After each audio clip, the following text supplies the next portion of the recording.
Paano ka napasok doon?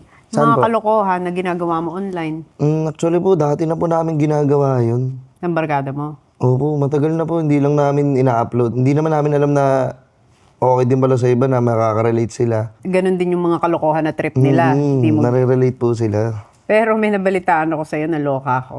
Nag-apply ka sa club. Anong in-applyan mo? Oh, tatawa-tawa ka dyan. Ilang taong kapatid nung nag-apply ka doon? 2019. Mm. Actually, may trabaho pa po ako noon. Mm. Hindi na talaga masustain po. Parang Kailangan mo na mas malaking kita. kailangan po talaga eh. So, Gagawin ko na lahat. Una, nag-apply ako sa Apollo. Mm. Sabi sa akin ng manager doon, no? Di ba nakaupo kami lang. Sabi sa akin ng manager, ganito siya. Hindi pwede yan, ang taba niyan. Ba't ano ba ina-applyan mo? Sakto na ako doon. Ano ba ina-applyan mo? Apply ko lang naman, waiter. Ah, akala ang go-go dancer. Oo.